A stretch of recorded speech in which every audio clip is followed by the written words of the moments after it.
guys, welcome to another cooking vloggy. I'm going to be cooking for my family. It was a last minute type of thing because I thought my mother was gonna cook, but today I'm thinking of making roti, making some fillings and making some roasted wedges. So I hope you're gonna enjoy this recipe, and if you do enjoy the video, please remember to like, comment if you don't mind, and subscribe if you're interested in knowing more about me and for whenever I upload to be notified. Anyways, let's get right into the video. I started by peeling potatoes in order to make wedges. Just wanted them to be there just to fill up the stomach a bit. And then I went on to switch on my oven in order to make it heat. And then I used the oven information to know at which rate should I set it. I only used raja and salt, oil to actually flavor my potatoes. And then I sort of cut them in cubes, not cubes, but as you can see. Then I massaged that through. While the oven was heating up, and then I just placed my wedges there.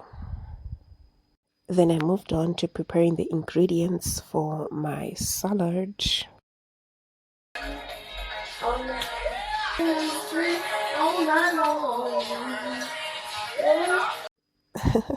Allow myself a little 90s throwback, sort of like Lion Richie type of moment. Anyways, I was filling up my salad. As you can see, I have my tomatoes, my cucumbers, and I was just grating my carrots. And then I moved on to the lettuce. I usually rinse the lettuce.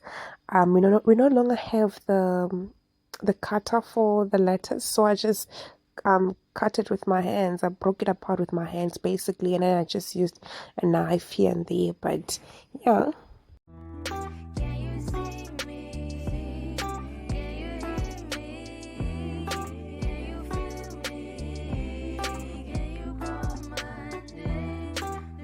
Oh my word, to love things, to be a lover of things. I was using my mother's forks here, the wooden ones, because I know they're used for salad. But I was like, how is this comfortable? Is it supposed to be in a bigger bowl or something? I was like, if it wasn't for content creation, no, I would have just used a spoon. No.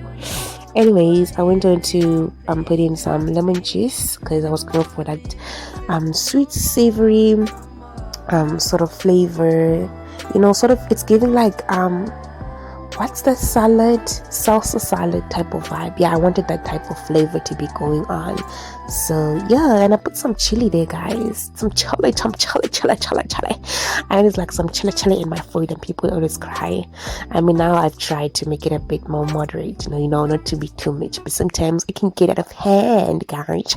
It can get out of hand. But who doesn't love some spice? You gotta love some spice in your life, and you start by what? By incorporating chili.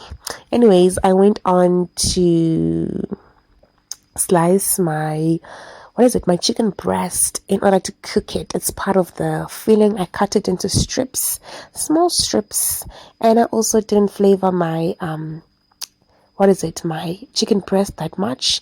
Honestly, I just wanted a simple sort of like not too overbearing flavor.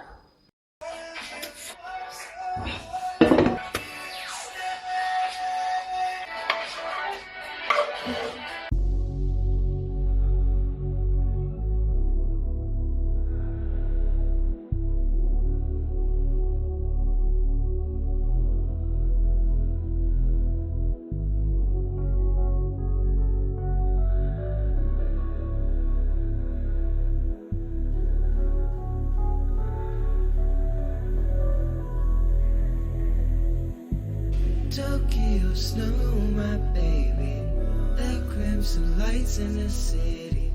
You know I go wherever you will go. I see the moon. And then we move on to our saucy, which we all know that it starts with mayo. I'm old school like that. Anyways, this was also mayo, but flavored mayo. I then went on to check on my chicken breast pot because I didn't want it to be dry. So I usually cook my chicken breast for 4 to 5 minutes because in this household we want our chicken breast to be tender and juicy. Like when you bite into it, you should get some juice out of it. So yeah, that's it. And then after stirring the pot, I went back into making my sauce. I put in some rosemary. It gave it a very strong nice flavor for some reason, but here I was just putting things, I don't want to lie. I then added the milk to extend the quantity, but because it was my first time trying to do the sauce, I sort of like exceeded with the quantity, but it was a really delicious sauce. It gave off that juicy sauce that you get when you bite into a what is it, into not a spread burger but a McDonald's and a what's that shop that has purple in it, Steers burger. Yes. And then I chopped up some kale, by the way, I didn't show it here on this video. I chopped up some kale and then I mixed it into the sauce because I wanted some color, just make it a bit fancy fancy. But even my mother commanded me for the sauce. She was like, what did you put into it? And if my mother commands me for the sauce, it means that I did a really great job. Here we have our wedges. They are golden brown and they're nice and crispy. Welcome the bimberist to the stage. Valerie.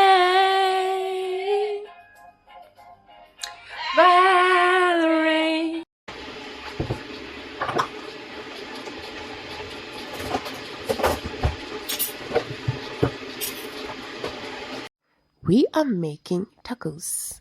I know they look like rotis because they cannot hold that shape, but the aim was to make tacos. And I forgot that I didn't have those toothpicks to hold the shape together, but then never mind. Anyways, I poured 6 cups of flour. Here it's all baking purpose flour. I then moved on to pouring 1 teaspoon of salt and then 4 tablespoons of sugar.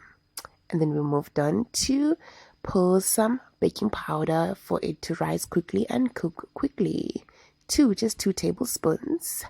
And then I poured some kale because I wanted some color and a quarter of oil. And then I poured some lukewarm water. I cannot really tell you the exact amount because it can change. So basically, you're gonna pour water until you're gonna get the consistency that you will see in this video. Anyways, now we're mixing our dough. Which doughs? Dough. Anyways, intlama, guys. Hlanganisa intlama. Hlanganisa the intlama. Intombazana mele khona ukuxova, not that I think I can, but when mele ukhona ukuxova, know how to mix there. Mix, my sister. The next mission is to put some makeup on that surface. I'm joking. Put some flour on the surface in order to be able to roll out your dough. You are then gonna cut out your dough into the pieces that you want, like how many rotis or tacos you wanna make.